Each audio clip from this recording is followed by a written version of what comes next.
Today on Adversity to Strength, I'm delighted to have back Pamela Michaux, who appeared on the podcast in a recent episode talking about her childhood, her trauma, and how she overcome everything. Wanted to do another podcast just to have a continuation of the conversation, because there was so much that we spoke about, and there's a lot more to actually speak about there as well. So this time it's going to be a bit more of a general conversation, but there's so many important things that we brought up there. And I really think it'd be a great episode there. So looking forward to speaking to Pamela again. Pamela, thanks ever so much for coming back on the podcast today. Thank you for having me, Lee. No problem. Absolute pleasure. I really enjoyed the last episode that we did. And there was so much in there as well. And there was so much that we're talking about overcoming like trauma and the things you have to battle through to kind of just get on and work in your everyday life there as well. For me, listening to everything you said, the amount of strength that you had in order to do that is just like amazing there, really phenomenal there as well. Tell us a little bit about where you found this strength from to get from where you were to where you are today. It's, for me, like we said before, healing is a journey, and finding your inner strength often come when you feel the need to protect someone, or you know that there is no other way out than you getting your things together. And it's like a survival instinct, and we all have it in us, everyone. Just some of us, we give up and we let things flush over, and that's why we go into depression. It's the perspective you actually have from things happening to you. And when you just say, I can't take this anymore, or I refuse to become the victim or to stay as a victim, that's where you actually push yourself up. You have to hit the button to be able to push. It's like a trampoline, you hit, but you have to feel the ground and be completely helpless and down to actually say, if I stay here, this will be the end. Yeah. And we all have that in us, the survival instinct. And healing is also part of it. Yeah. For a lot of people, a lot of people don't find that they've got it in them, but they don't find that strength, especially when they're small, when they're children. They just take what comes their way. And so a lot of people won't be able to find that strength to do it. They don't know. And I remember like growing up, it didn't enter my head to phone the police or really sort of tell anybody there as well. So really my brain was, I want to get out of here. I need to escape. I want to escape. But because I was never guided in anything or didn't know anything, I didn't know what to do. I didn't know how to go about it. So you kind of just like stay there and took it. So for you to be able to do that, bearing in mind you're in Belgium, that's like some extra inner strength there. I mean, how did you find that? I had younger siblings, and for me, I did not want them to continue enduring what we were, and especially for my sister, in terms of sexual abuse, I did not want her to experience any of that. My pain, I did not want it to be passed on towards her. I don't know if it makes sense, but it's like a woman being beaten up by the husband, and suddenly he touched the child. She will not do it for herself, but she do it for the child. So we all have our ways how to react on that. And for people not knowing where to start, is the person you love the most. If that person was in your shoes, meaning in your situation, what advice would you give them? That answer should be your answer. Get out if you feel like, yes. Yeah, always. Because I think a lot of people, and from my experience as a therapist, a lot of people feel trapped and they just don't know how to get out. They just don't know what to do. When I look back, I would love to have got out, but I never knew where to go or what to do. So to be able to find the way to do that really takes a lot of courage there. How did you manage to do that? How did you know how to get out? It's like you're being hunted, And I started actually to study their behavior, because there is always an up and down in any abusive relation, that is family or partner. I started to see, recognize, you start to even read the steps before they speak. And I was like, I don't want a life like this. There must be better. Even when you look around in school, I saw parents picking up their kids, and I saw the love that we were lacking. So that gave me that little extra push And this is something that stayed with me for the rest. I mean, and is still in me, that even in the hardest time, I always say, okay, Pam, you can sit here and feel sorry for yourself, or you get your shit together and you do something about it.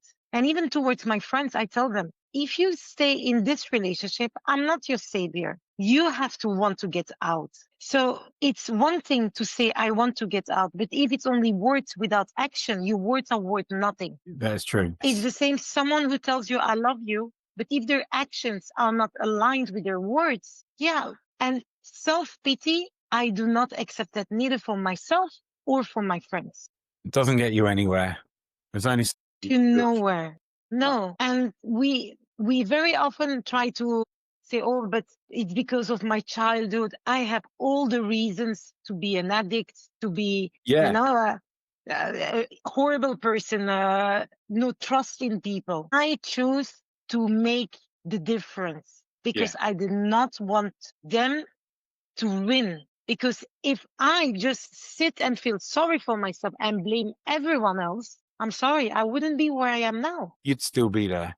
You'd still be there. Yeah, Even for you, Lee, the way you help others, speaking and being in therapist, it's your way actually to bring the positive impact because you wanted someone to be there for you. yeah, And for people who've been through things, I found it very easy talking to you. Like I know you all my life, but it's not only because you're a therapist, it's also because I feel you understand and you can place yourself, the empathy you developed by the pain that was put onto you. It takes also a lot of strength to want to help others and speak out.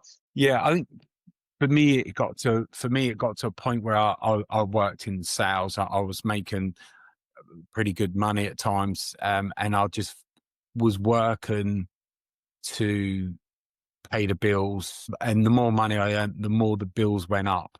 You know, I got a BMW, that's more expensive. Yeah, things like that. And I thought I'd just work all month for a job that I hate to pay the bills to get my money. And then it's all gone on bills, and the bills are getting bigger and bigger because my lifestyle's, well, I'll say getting better. It wasn't really making any difference. I thought I just don't want to do this anymore. And I was at a stage where I really wanted to change something, and I really wanted to do something that actually benefited other people, some sort of fulfillment. Because there's nothing I'd done in my life that gave me any fulfillment because of the job choices that I did, no qualifications or anything like that, because I was made to believe by like my mom, my stepdad, that I'm thick, I'm stupid, you're never going to amount to everything.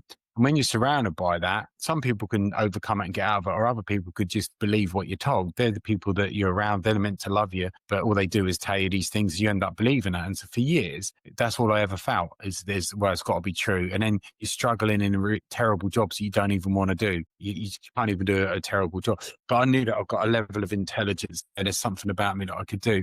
So I was working, and I spoke to a lady that was a therapist, and she was talking to me, and she said, "You're really easy to talk to. She said, you should be a therapist." I'm like, what? And before you know it, I just somehow managed to be on a course, started on a course, and then I passed the course. Like the first time I've passed something in my life. And then like my mum, who was still in my life at the time, said to me that I would never pass the course. She's like, "You won't do it." She gave me all the reach. You won't stick at it. You've not got the right temperament. You won't do this. You won't be any good. So I was like, oh, okay, all right, fine. And it didn't even spur me on. I didn't think I'm going to prove you wrong. I was like, okay. And I just got on with it. And I disowned her along the way. But the satisfaction to actually accomplish something, to then be a therapist when some people told me that I wouldn't be able to do it, gives me a lot of satisfaction. But one of the main reasons is because I generally wanted to help people, and I want people to be there. I want to be there for other people when nobody was there for me. And as a therapist, like I say, the amount of clients I've had where I've been the only person there for them. So it's good to actually have done something and it's gone the way you planned it to. You know, that for me is, it's been one of the best choices I've ever made in my life. There's been a lot of bad ones, but that's definitely one of the good ones. But you need to make bad decisions sometimes. I mean, you have to go through bad I've decisions to understand got good. plenty of those. It's one after the other for years. There's going to be a good one soon, you know. No, for sure. But yes, the way of helping others, it's imprinted. I mean, I would never look the other side when I see a child getting a beat from the parents. It's beyond me where you've got, like, in my family, obviously I don't speak to any of them now. They knew what was going on. They knew what my stepfather was, and none of them did anything about it. For me, that's unforgivable. I would rather lose all of my friends and family by doing the right thing. I wouldn't even think twice about it. Yeah. So for them not to do that, the difference it could have made to not just my life, but other people out there that went through similar to what I went through, it could have all been stopped. But people decided to make a choice and not do anything about it, which for me is unforgivable. Well, I had this discussion with one of my aunts, and she said, "Why do you have so much anger, Pam, towards the family?" And I said, "We were children, and I was a child." And she, example, used to take my sister and my brother for cinema, and they had an amazing time, and I was really happy for them. But I couldn't go because the aunt I was living with, I had to clean and work. She said, "But she wasn't allowing for you because you had to work." And I say, but don't you find it normal that a child of 9 years old and you're taking the other siblings, you have grandchildren, you have children. Imagine I come to your house and say, I take one of the two grandchildren and I spoil them and the other one has to work. How would you feel? Yeah. And she's actually said sorry. And she said, well, I did what I could. And often people just don't want to confront others. Yeah. That's what I see. And you see it in the metros and, in public transport where young kids or girls getting bothered by a group and everyone is just sitting there and no one is doing something. And you have men, and I'm a woman and I will go and sit next to the girl because I say it could be my sister, it could be my daughter, it could be anyone that I love. In that situation, you can't leave people. And the humanity is actually disappointing the way things are going and it's getting worse and worse. People pick up their phone and start filming instead of actually helping. I know it's beyond me when you see people do that. It just is in this day and age that people can be really self-centered, just think about themselves when there's somebody that needs help and people would rather film something. It's just crazy. I'm glad that I'm kind of old fashioned and do the things where I've been like in like a subway in like London where there's like a girl that's got a guy that's staring at her and I've just walked over and gone, "Are you all right?" And she said, yeah, this guy. And I was like, "Don't worry about it." And the guy saw that I was kind of stood with her and he just got off the next stop there as well. And I just said, "Are you okay?" And she said, "Yeah, I'm fine from here. Thanks ever so much." But it's just the normal thing to do. It's not a big deal. You shouldn't even be thinking about that. Yes, but I think also because we've been through things or people repeat what they've been through. I mean, their trauma and they look away because they don't want to face it. Or you start to stand up for others because we missed it. You, like me, we missed someone standing up for us. And in the Yeah. end, you stood up for yourself and said, like, enough now. Yeah. I've found with people in my life that you've been like very protective towards them. If there's a problem or anything, let me know, that kind of thing. Because for me, you know what it's like if there's nobody there to protect you. And I think it's important that people are kept safe there as well. So yeah, I've always kind of been like a protective person there. Definitely. And I hate it when you see somebody being treated badly. I have a real big problem with that. I have a real big problem with injustice as well. I struggle with injustice. I would say that's one of the main things. But don't you think it's related also with our values? Because we all have Yeah. our. Yeah. Yeah. My core, probably the same with yourself, is my core values are very strong. They're very black and white. There's kind of no grey there. I've got my belief system, that's it. Yes, and I always say, like, before I didn't get my core values and I had to actually learn what they were. And one of them was family. For me, it was important, but I created my own families, meaning my family, but the bloodline, they disappointed me so badly that when I had my friends that I find as a family, if they do something, it's almost like a knife through your heart, because I've been so disappointed by the people who were supposed to protect me and be there for me that, Yeah. and I had to understand. And the forgiveness when someone does something that hurts me was like cut off there was almost no space for forgiveness. Yeah, it's the same for me. It's the same for me. I'm not a very forgiving person. Very, the amount of people I've cut out of my life, just like gone. Yeah, I mean, I spoke to my therapist about it, that tries to convince me to be more forgiven, just not with like some people that if somebody's wronged me or whatever, sometimes even if it's like small, I'm just not that forgiving person. But with the big things like my mum, I'd never forgive her. I don't need to forgive her, and I won't. You know, I'm not going to walk around full of hate. That's different. That's just me that's going to suffer. But will I forgive her for everything? She, not in a million years. There's just no chance. Yeah. Is it more because I had this discussion with other friends and I said, like, it's almost it because forgiveness is a word that people misunderstand often. I think forgiveness, if you believe in God, only God forgives. I think it's more like I will never accept what they done to me. Yeah. So for me, being an atheist, I always felt that I'm on my own. So nobody's coming to save me. With my mum, would I give her any forgiveness? No, there's just no chance. And I wouldn't even want to. I wouldn't want to. Am I going to walk around with hate? No, I got rid of that. That's, as the saying goes, is just like drinking poison and waiting for the other person to die. I'm not going to live my life full of hate towards my mum, my stepdad, other people that wrong me. I'm going to do the opposite. And that's live my life as best as I can, enjoy it as much as I can, have people around me that are important to me. I don't waste my time with anything now. Anything that I could think is still really want to watch that. Even like if there's a film, if there's a movie and I've seen it before, very rare I'd watch it again because it's a waste of time.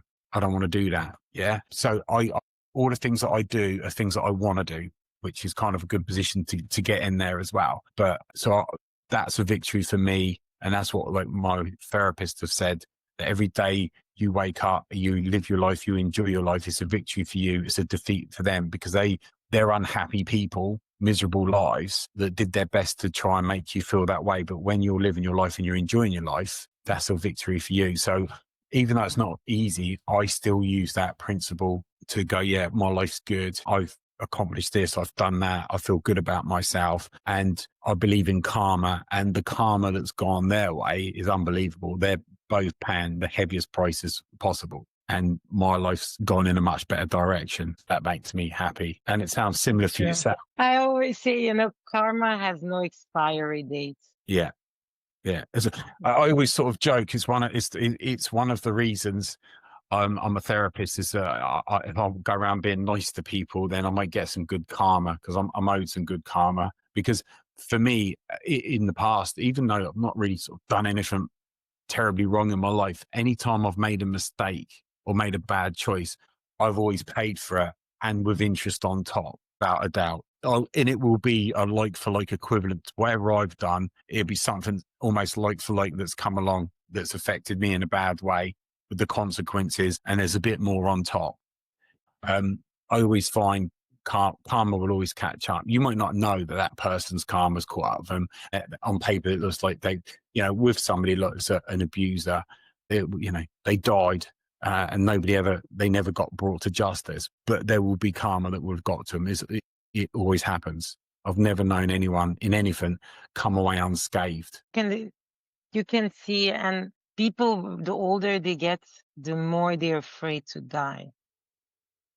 Yeah. And when there are bad people, bad people who hurt many, even though they will never admit it, but you can see the fear. Yeah. You can. Yeah. When the police investigated my stepfather and my mum, when I was trying to get them, my stepfather was already in prison, but my mum, I was trying to get her sent to prison. I don't even call her my mum. I call her by her first name on the rare occasion I have to speak to her, because she's not fit enough to be a mother. When the police interviewed her, they called me and said, we interviewed Rita, your mum.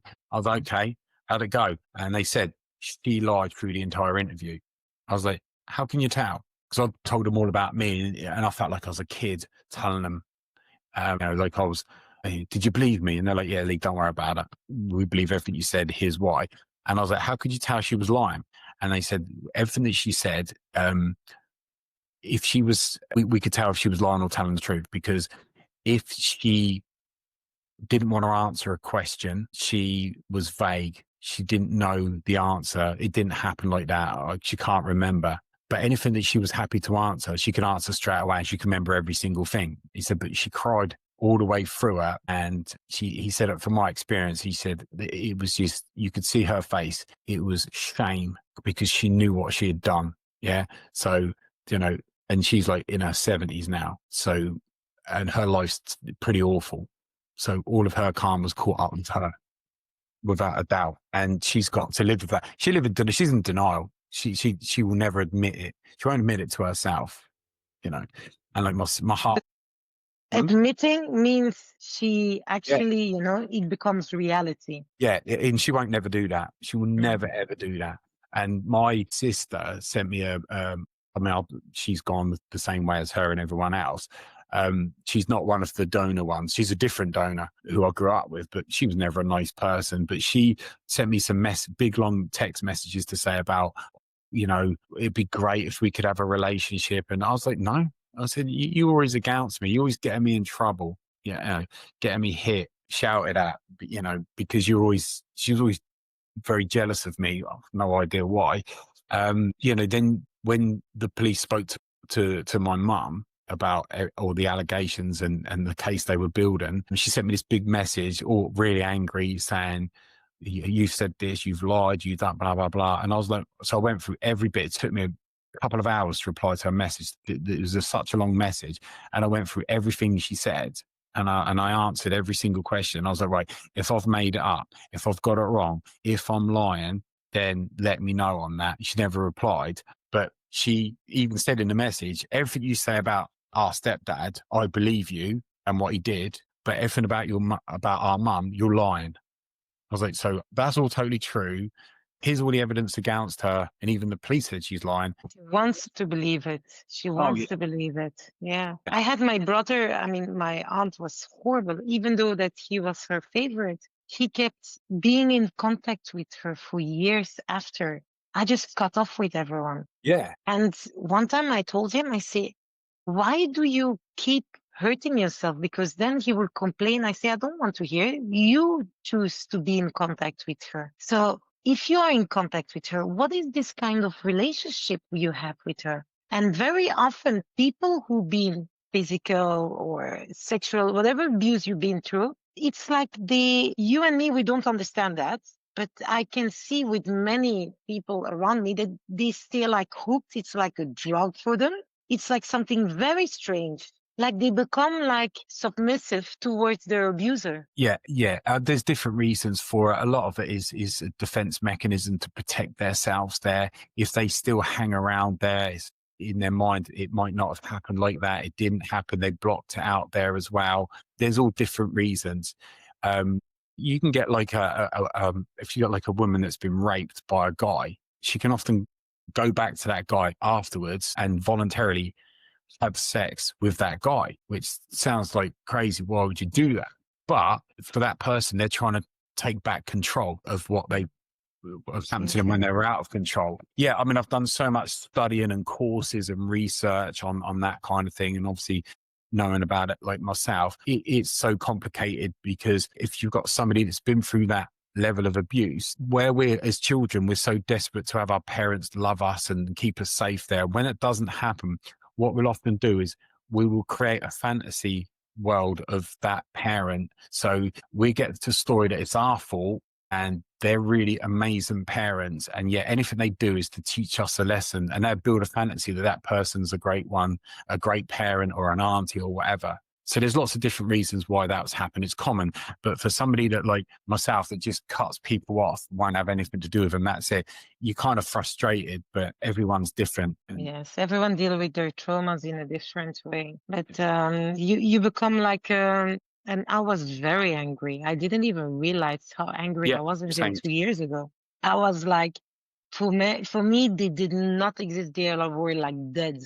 They could drop dead in front of me. That's how much anger I had towards them. Now what I would do is I would call an ambulance and wait till the ambulance come and then leave, because otherwise they manage to change who I am. And very often we carry this anger and we have actually the right to carry that anger but the anger should not start eating you from the inside, No. because many of our decisions, we change Oh, a bit our perspective, the way we see the world, yeah. because we've been so much disappointed by the people we love the most, who had to care for us. Yeah. Already, you need so much strength to be a loving person after that. Yeah. Yeah. I mean, what I've found with anger is I didn't realize how much anger I had through the years because I'm like easygoing, chilled a lot of the time. There'd be certain things, could be tiny things, and then my anger would come up. And there'd be times where it's such an overreaction. I don't know why I've overreacted in that way. And it's happened so quickly before I've even had a chance to think about it. So that's like long-term therapy there as well. But you kind of don't want to be that person. So it takes a lot of work to deal with that level of anger. And it wasn't until I started having therapy that I realized it. And then I realized where it come from, which then made me angry. Yeah. Which is, you know, but not surprising there really. You always think, is it this, is it that, is it normal? But when you look back at your reactions, they're over the top for something tiny, you know. So Mm. I guess you found the same sort of thing. Yeah, exactly. That's why I'm nodding. I'm like, yes, yes, yes, this makes sense. Yeah. Yeah, it's a long-term one to work on there as well. And one of the things that I try and do is when I mean, I was in a supermarket and was literally down an aisle and I felt this anger come over me, just full of anger. And there's nobody even around me. And I'm literally trying to get a tin. And then but lucky enough, I'd had a lot of therapy and I recognized that it's just the anger and the unresolved trauma just floating around my body. And I was like, right, breathing exercises, right, I know where this is coming from.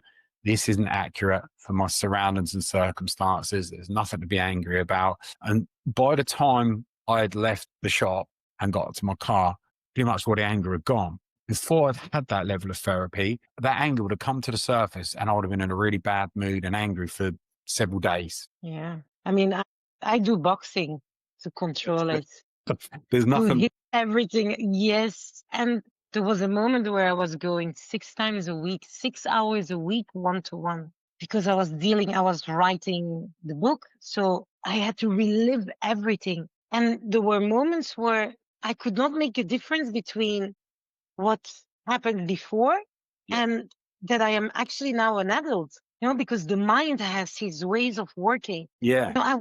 I would wake up in the middle of the night, like, and feeling so much anger, like I could kill someone, literally. Yeah. When they say someone see blank, I had those episodes where, like, I don't like when people touch my face, and because most of the abuse started like this. So it puts me back there. So I have this reflex where when something comes up, I will push the person who's next to me, like, to protect them, and I will stand before. Those are those automatic reflex that I had built up with all the beatings, all the abuse I experienced. And boxing for me, and I tell people, go to the gym, because your mind, especially when you are in this healing journey, it's a way to express also your anger, because it's better you put it into your running or your Yeah. boxing, Yeah. then you start actually getting into fights with people, Yeah. because otherwise you're just a ticking bomb. It's like you can't control at the moment of the healing. I mean, I can speak for my case. I don't know how it is for you, but I had episodes where I felt so much anger, and you see images that you say, like, this person saw it and this person knew. And you just want to pick up your phone or go there and say, like, why didn't you do anything? Yeah, I've had exactly that, exactly that. So when like my stepfather was arrested and he was sent to prison, he's waiting to go to prison. I decided to, because there was so much that I'd been through that I'd been blocked out, and it's not until I had therapy that all these things come to the surface. But I still knew, obviously, some things. There's a lot of it that happened to me, especially like the physical and emotional, because that was daily basis. So I decided to really expose my stepfather for who he was and what he was. So I thought, I'm going to phone everybody up and tell everybody what a piece of shit he is. And I started phoning up all of my family members, and it's like they already knew I was going to call. They're all right, yeah. So I told them, like, yeah, I already knew that. "Oh, you already knew that. You don't want to say anything?" And then I phoned up one of my, because a lot of my cousins, they're older than me, so they're like aunties. So I go between cousin and auntie. But one of my cousins that was like an auntie, she's like, I'll come round and have a chat with you. Um, he had tried to abuse her kids and she knew what he was. And I was actually, when I was about 8, I was sat in the living room and I'm in the room because I've gone up, Diane's on the phone and I'd answered the phone to her and she's always, all right, Lee, how you doing? But she was not in a good mood. I was like, oh yeah, there you go. And I knew something was wrong. And I sat there and and he just laughed at her down the phone. She's obviously saying, I know what you've done. You've tried to do this. He just laughed at her down the phone, put the phone down. And I thought, that's really weird. And I was like, oh, what was that about? And then he was like, oh, she's just being silly. And my mum, because the amount of times that things happened, and like my mum, what was, bearing in mind she was a part of loads of it, but a lot of the big things that happened, she was always out, always out.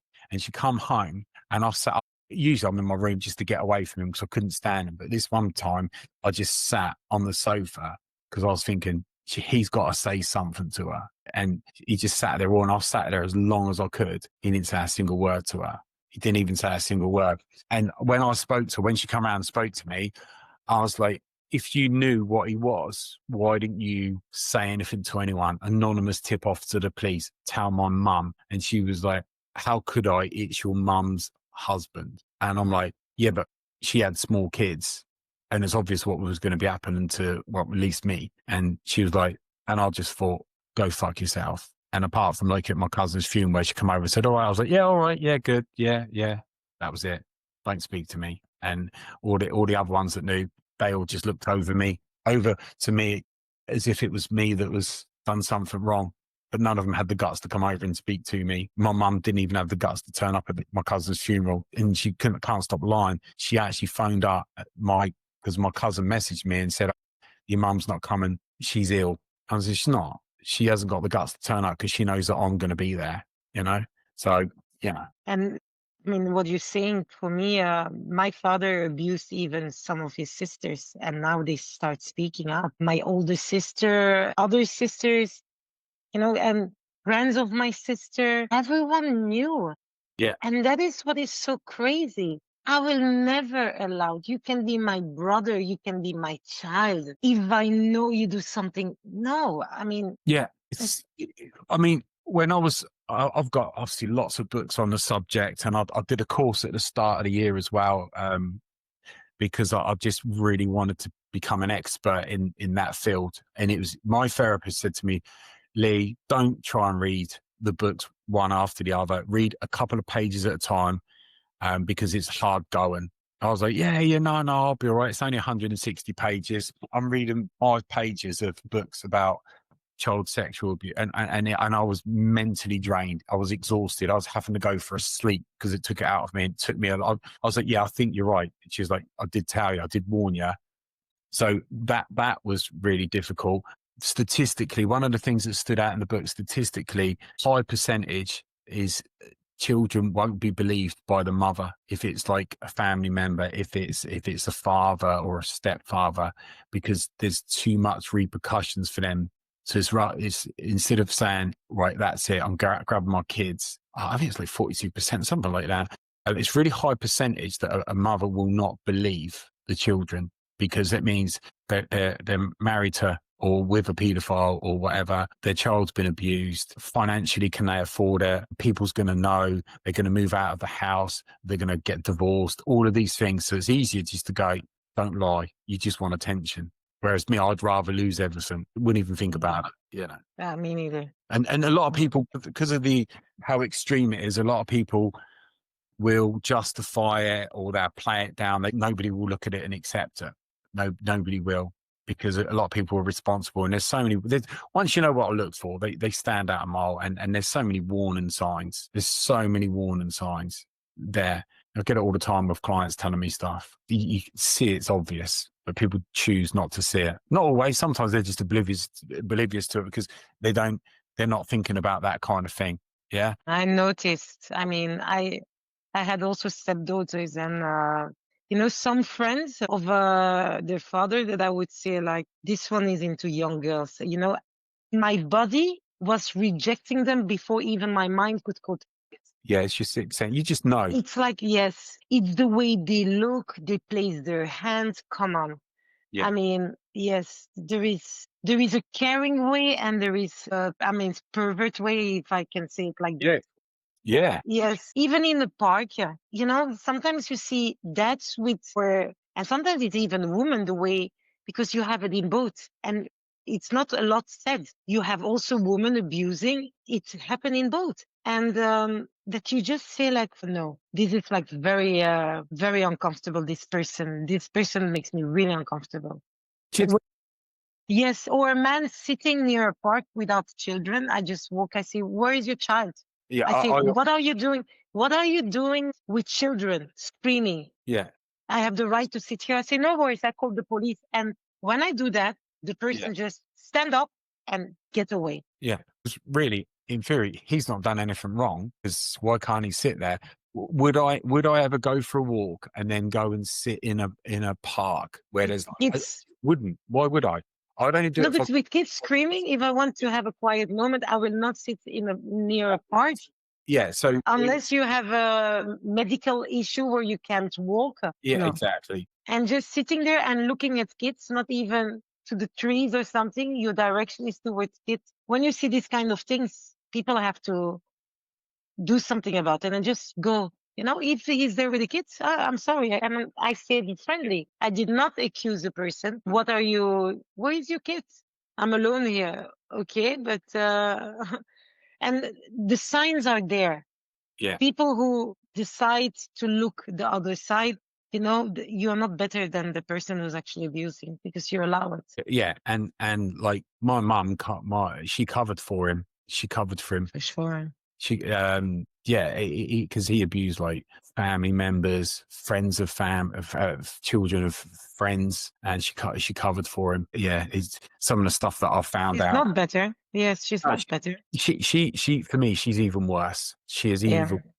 I remember I was reading a book called Toxic Parents, and in the book, the author she said there is no excuse for a mother not to keep her children safe. And I thought you have done the worst job possible. And that was probably the moment. I read that book in about 2 or 3 days. It's such a good book. And a few days after that, I just like sent her a message and said, "Don't ever speak to me ever again." And I'll give her a list of all the reasons, not even all of them, but some of them. And then that's it. I never spoke to her since. I still got the message screenshot, given to the police as evidence, you know.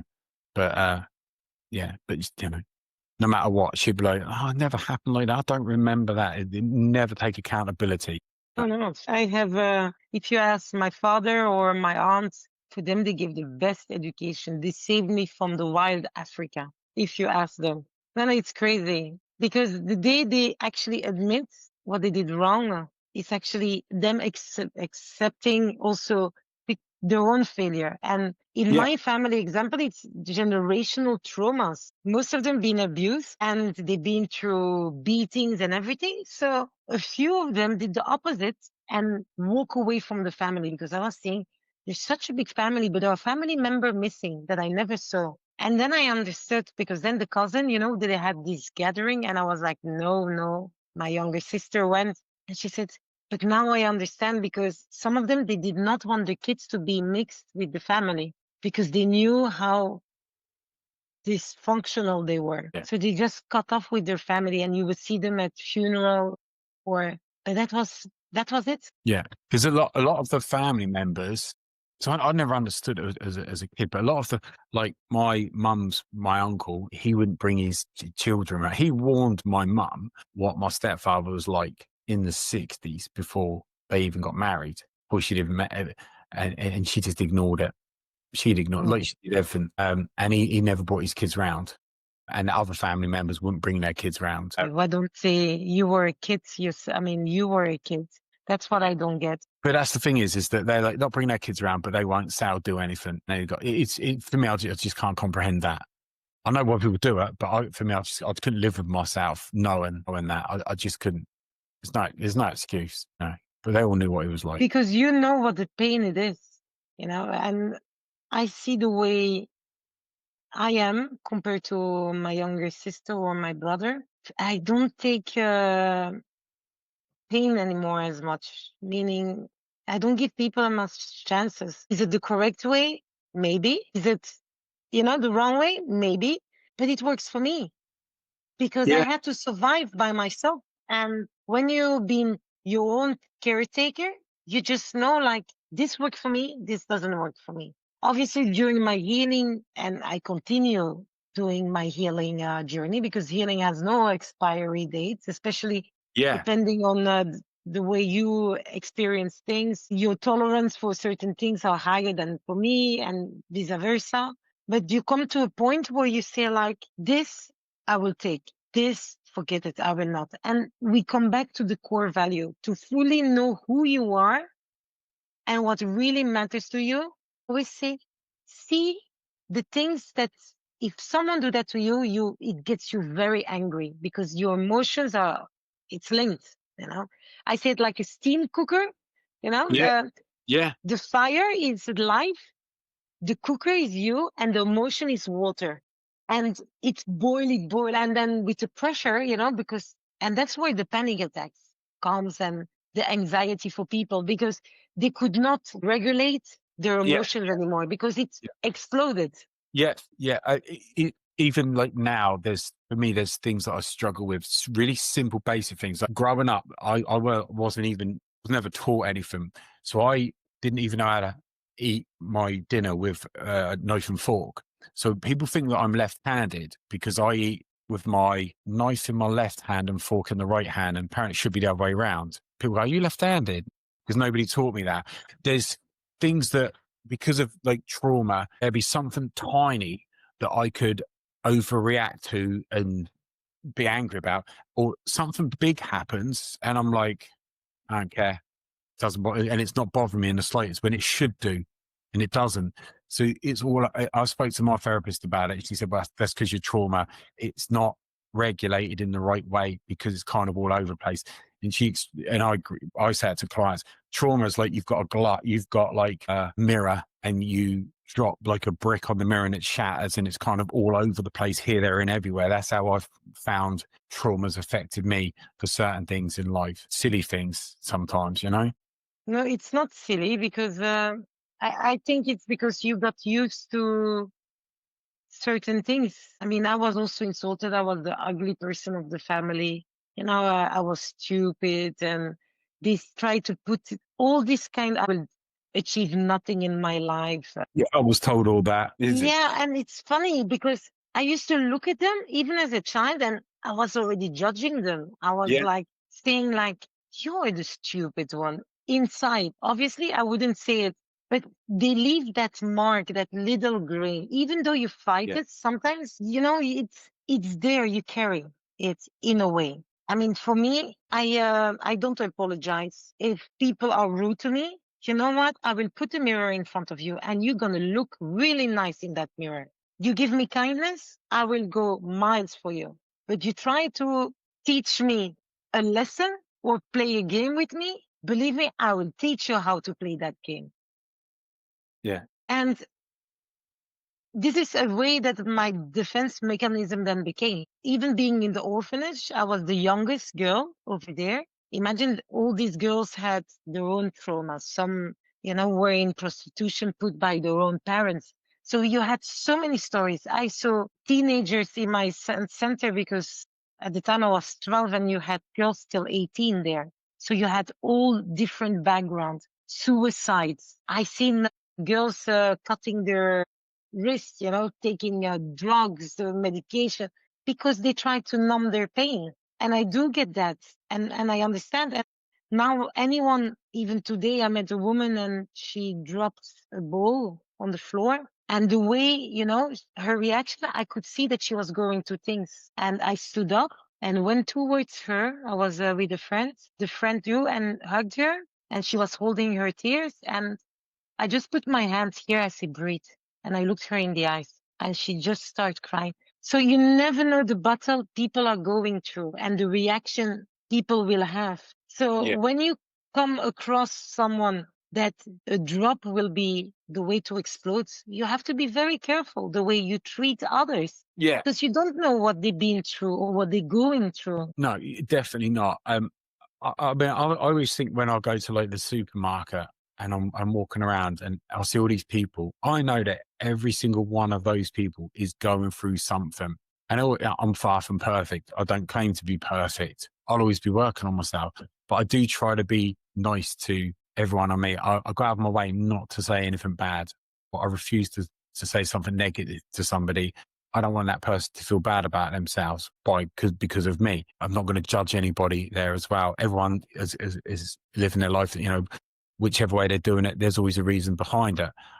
So I'm not going to criticize somebody or be unkind because, yeah, everyone is getting through something. I've never met a person that's not struggling with something ever, no matter what. You meet somebody for the first time, I don't know, a dinner party or something, and everyone's talking and it's a great conversation. And then you get to know them a little bit better and they open up a bit to you. And suddenly they're telling you about, yeah, I've got this going on and I'm dealing with this and that's happened to me. Oh, God, wherever you go, always, it's just the way it is. So for me, it's important to be kind to people. Yes, and we can have our days. One time I had a flight at 6 in the morning. Yeah. And Before that, I hate that flight, but you know how it is in the morning. You're like, okay, I have to deal with this. And I remember the woman at at the counter didn't actually know because I've been taking this flight for 19 years on a monthly basis. So even though the company changed, they have the same, procedures. And she was like, no, it has to be like this. And I said, listen, please do your job. And in a way, I became rude because I had my own things going on.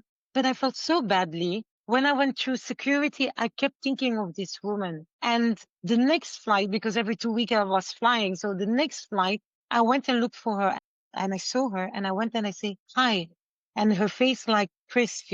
I say, I have to apologize in front of her colleague. I say, I'm so sorry. And I'm sorry I didn't come before, but here I am. I want to apologize for my behavior last time. She said, no, it's okay. I said, no, it's not okay. I'm really sorry. And I have no excuse to have behaved like this. So if you conduct yourself in a way and you just know when it's wrong, you have to go and correct that because we're yeah, human. We can make mistakes. Do not that's just push it through like it's nothing. We go through difficult time, but the other shouldn't be our punching ball. And when well, you're in pain, you're boiling, you know how it is when you're angry, like your story in the supermarket. yeah, Imagine someone coming and tell you, hey, Lee, your laces, or this, you yeah, will explode. And yeah. they would do a silly joke. Yeah, there's been many times like that where I've just been in a really bad mood and taking out on somebody. You look back now and you think, oh, what was I doing? God, you feel even bad now years later. They probably forgot about it. They don't care less. And then you're there making a coffee going, God, I feel so bad. And you still like that shame come over you going, yeah, I wish I could apologize to that person there as well. So then I like, let's not do that. So I just, unless it's something really major or whatever, I even let things go. I'm like, you know what? Let's let it go because that person, if they're saying or doing something that's annoying or whatever, then, they might be going through something and they're not a therapist. They've not had the years of therapy I've had and they're projecting it. They don't know how to deal with it there as well. So there's a lot you can sort of like let it go. Yeah. You know what? That's it. I'm not going to acknowledge that because you probably don't mean it or whatever it might be. In general, nothing really ever sort of happens. But yeah, if you can always be nice to somebody, then great. Not always possible, but the more you do it, the easier it gets there as well. And it feels good to be nice to people, and you might make somebody's day by paying them Just a saying something compliment. nice. Just they're having a bad day. And they're expecting you to react in a negative way, and you don't react in a negative way. That can make a difference. Who knows what they've just gone through, you know? And the fact to say, like, it's okay not to be okay. I noticed this. Oh, yeah.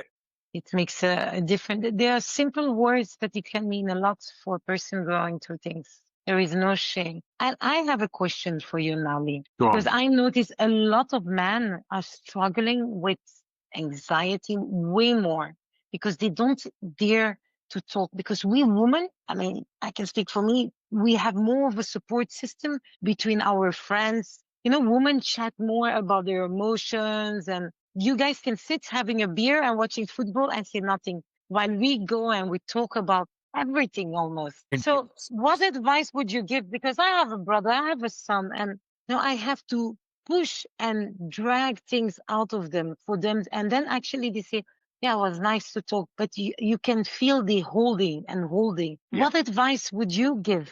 My advice is, it's sort of like half joking, but it's true. My advice is to read books and get a therapist. Seriously, when it comes to guys talking, I've had so many clients, guys, come to me, and it's the first time they're really nervous, first time ever having therapy, and I'm like, "So what you here for?" And they just burst into tears because you've still got the mindset. It's changing. You've still got the mindset of just get on with it, soldier on, ignore it, man up. I mean, I just got my head in my hands because as a therapist, I could tell they're the worst things to do. Just get on with it.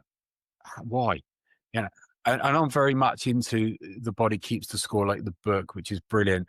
Listen to what your body's telling you. If you feel terrible, there's a reason for it. You don't just feel terrible for no reason. If you soldier on, you're going to pay a heavy price for it, a heavy price. Eventually, it will catch up with you. And it's like when you got somebody, say, like your brother, that doesn't deal with his emotions, he won't talk about it.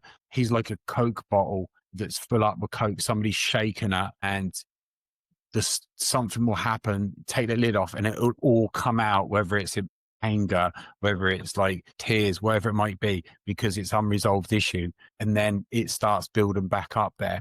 For me, get a therapist, talk to somebody. Even it's not the same, but if you've got good friends, never ask advice. Never ask advice. You ask 10 of your friends for advice, you're going to get 10 different lots of advice back. You choose the wrong one. But you just need people to listen. I'm having a really tough time. I just want to talk about how I'm feeling. I don't need you to solve anything. I don't need you to tell me that it's going to be all right. I just need you to listen to me.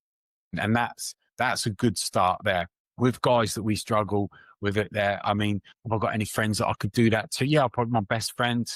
I could probably do that too. He can do. We probably had a couple of conversations, but for me, it always, obviously being a therapist, I'll always say it. But if you go to a therapist, especially for like guys that are really struggling, it's a chance where they're not going to get judged. It's okay to be upset.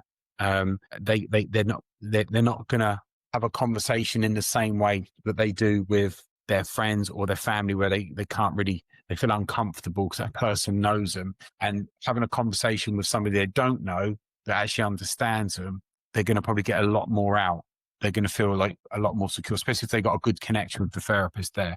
So and the therapist is going to look at things in a different perspective. So having that conversation, that the person that's spoken about it for the first time, one, it's a weight lifted just by talking about it, just by getting it off their chest. Yeah. And then you've got a therapist that's going to reflect back what's gone on in a different way to what they're used to. That's going to make a big difference. But I've had so many clients come to me, male, female, that have said, I'm like, oh, what are you here for? And then for 50 minutes, they've just offloaded and spoke at me.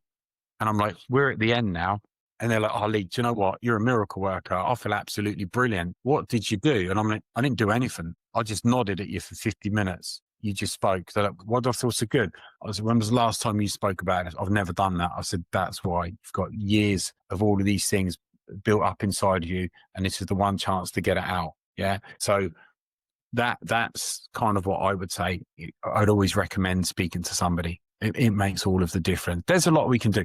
If you're getting books, like I said, because then you read a lot of books and you're going to get a better understanding of why we do things, how it works. It's not going to replace speaking to somebody like a therapist, though.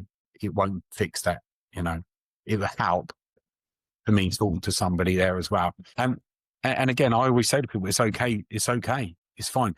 The other thing that I do get is guys and women as well, but people go to, that person down the road, they're going through all of these things, which is far worse than what I'm going through. I was like, right, does that make you feel any better? No. I said, so it's irrelevant. How would you feel? I feel terrible. That's all that matters. I said, if somebody down the road is feeling a lot worse, you're not going to suddenly go, well, do you know what? They feel a lot worse. I didn't know that than what I do. And I feel better now. And then go, oh yeah, that makes sense.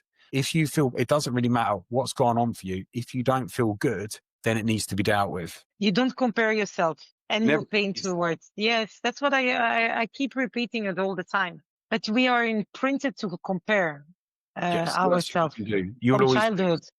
Yeah. always lose. You'll always lose in a comparison with somebody, because what you'll often do is compare yourself to somebody that on paper is superior to you for whatever that might be. So you're never going to reach that level, which could be completely unrealistic. So you're there going, I'm not good enough. And if you compare yourself to somebody you think that you're better at, then as well, who cares anyway? All I say to people and what I do for myself is just focus on yourself, be the best version of yourself, compete against yourself. That's it. Yeah, like that. And I've been to many therapists, different in different countries and everything. And you really have to find the person, because some people say, "Oh no, but it doesn't work." It's like friends. Some people you connect with, Yeah. you have to feel, I mean, comfortable to speak to your therapist. Yeah. If you don't, of course, if you don't want to work on your problems, you will always find an excuse. "Oh no, I don't like this person." You just have to be honest and go full on and full in and give a chance to therapy, Yeah. because people want short-term solutions. Like, Oh, yeah. healing is a journey.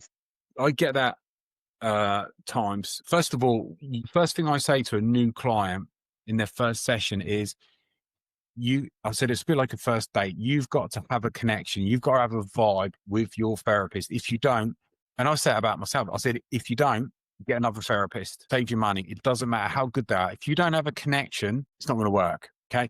So I say that to them. I will also say to them that, you have to feel comfortable. If you don't feel comfortable, you're not going to work. But if you've got a good connection with your therapist, that's going to work. Some people come to therapy to me, and I'm not going to be the right person for them. I'm very blunt and to the point, and I'm really honest, and I'm not very like fluffy and like, oh no, Sugarcoating.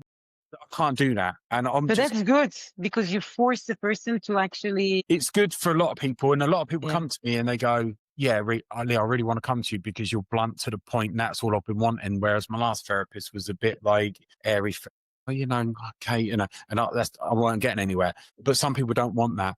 Some people don't want to hear what I'm going to say to them. They don't want to hear that.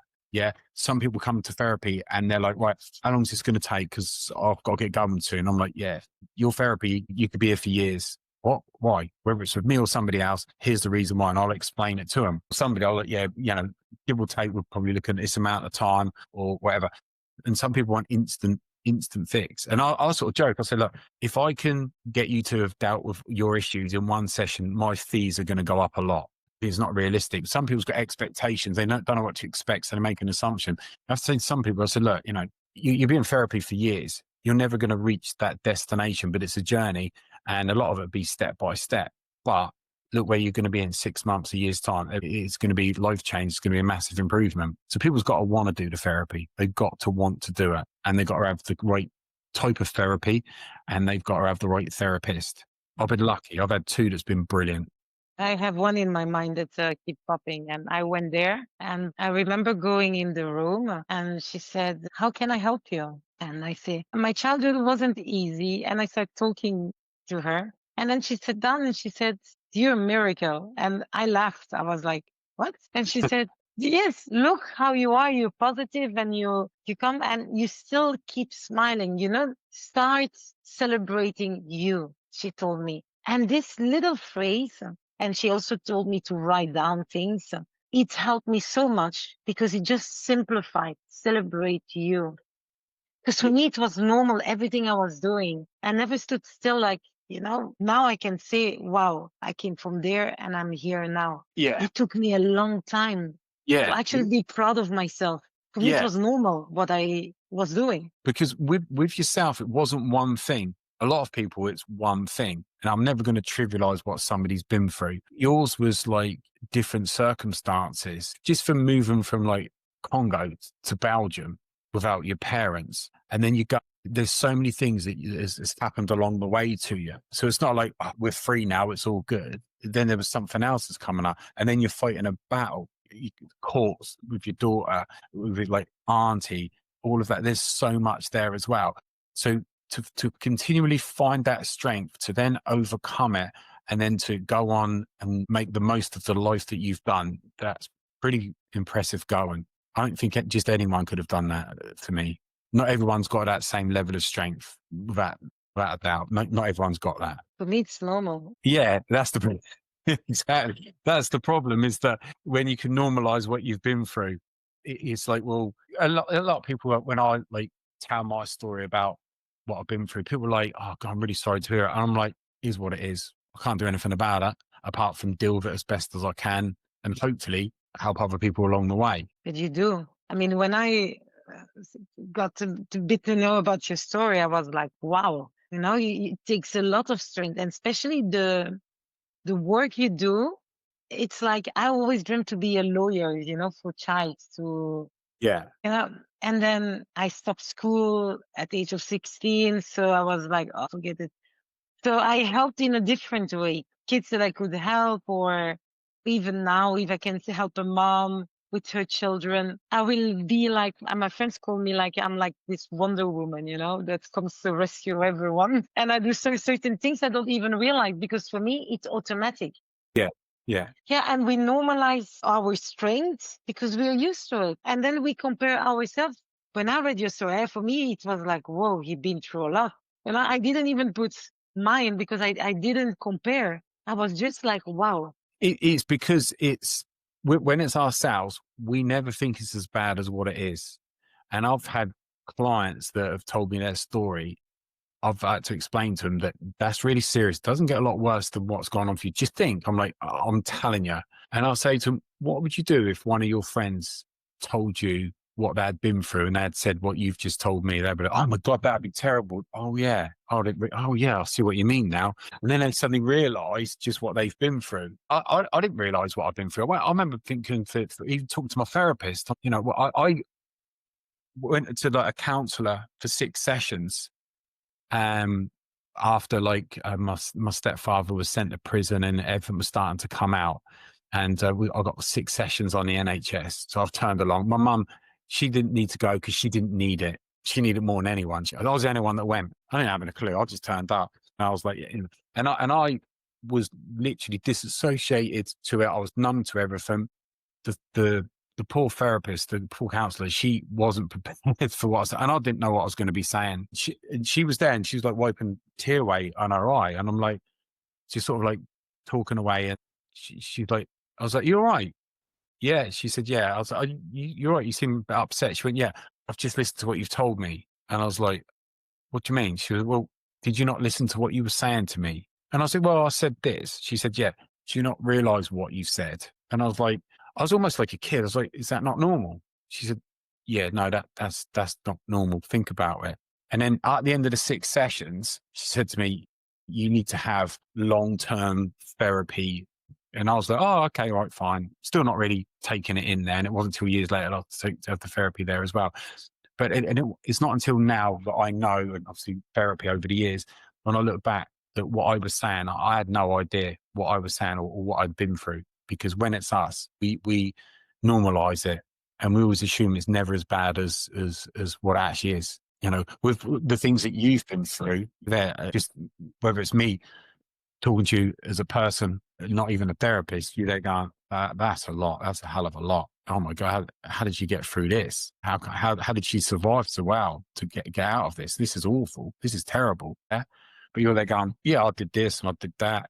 It's sort of just like, yeah, it's not a big deal. But it's strange because then you go into relationship and I really believe, and that's what's so dangerous, and that we normalize so much the pain that when things happen to us after, we actually say, oh no, it's not that bad. And then when I write things down and I read it, and then I ask myself, like you said before, if it happened to someone else, I would say, no, this is bad. Get out of there.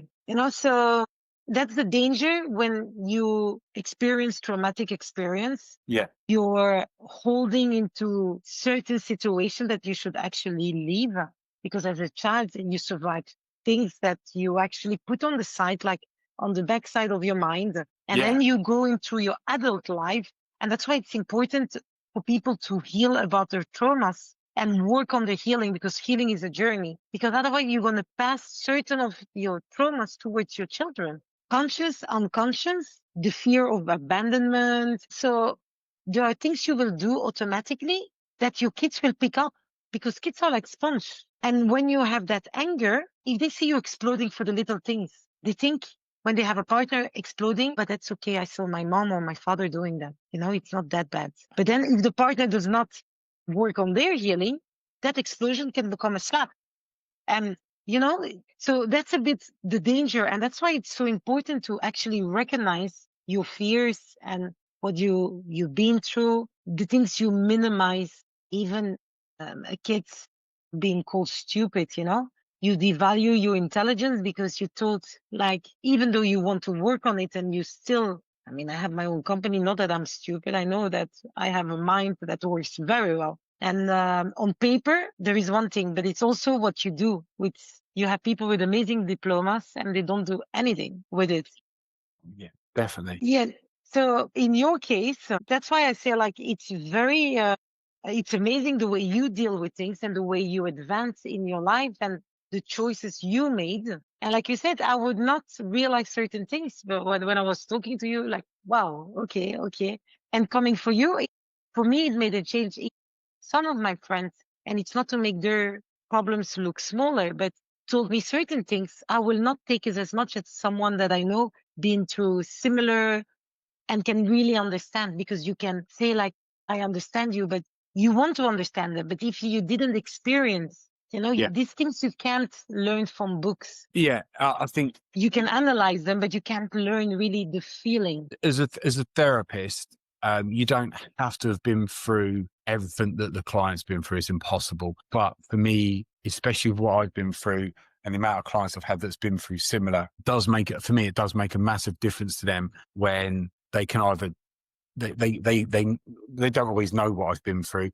Obviously, most of them don't, but they can sense that they know that I understand what they've been through. They're like, this guy actually this therapist actually understands what I've been through. So a lot of the times, I already know what they're going to tell me.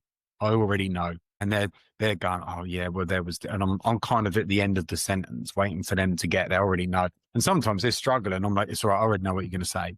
And most of the time, I'm right.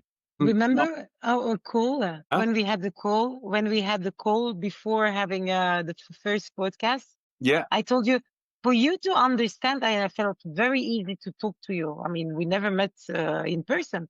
And I say, for you to understand the way I'm speaking means you've been through things. And then you send me that article. But I knew you've been through things because you said, did you Google me? I said, no, because I really, you know, I really like to feel you can understand, because on the internet people can put things up and whatever is online you not always believe, because some people, yeah, someone can have another view of you. So I never really Google people, even in a relationship where my friends used to say, you didn't Google the person. I said, why would I? It would give me a false idea of who the person. I prefer to meet the person and then I will feel. Yeah, I don't think, even with like guests, I don't really. It depends on the guest. When I've had somebody that's like quite famous that's come on, then I've done some research on them. Some of it I already know. Yeah, I had a lady that was she's a singer and guitar player in a punk band, and she used to be in a band with Courtney Love from Hole, and she knew Kurt Cobain. So I was, yeah, you know what, I need to do a bit of research there as well to get an idea. But you know, sometimes I don't actually want to know about somebody, and I've had guests come on, and I'm like, usually I'll say to them, usually I'll do some sort of research. Other times I won't. I've not researched you because I know that you've got a good story and I want to hear it for the first time. I don't want to know parts of the story. So there's a reason there as well. Yeah. So, but yeah, I think for me, when you've been through a lot and you speak to somebody that's been through a lot, kind of automatically, you just kind of know. You just kind of know. I think probably also being a therapist, you kind of know what to look for, the signs to look for, because once you know people act in certain ways, they certain things, their beliefs. Sorry. Once you know what to look for, you tend to be accurate there or thereabouts, and break it down and have a good idea what's happened to them because of the way they are, and yeah, you know, which is kind of a good thing in some ways, and other times it's a bit annoying. You know. One final question for you. One final question. How do you view your life now? How would you describe it? After everything you've been through, good, bad, ugly, how would you describe your life now, right now? I am living my life now. That's a pretty good answer. Yeah. And I I'm getting emotional from it. This is a good question. Save the best till last. You are good, huh? Yeah, I was thinking about it today and I was like, wow, I'm not changing who I am anymore. I'm not allowing anyone to put me in a box anymore. And yeah, I am me now. Wow, you really caught me by surprise, Ali. I'm speechless. Normally I have so much things to say. I have tears in my eyes. It's all right. I won't ask you any more questions. I'll just say, Pamela, as always, amazing to have you on the podcast. Brilliant talking to you. Thank you for the conversation. Thank you for the time. Thank you so much, Lee. Thank you. Thank you.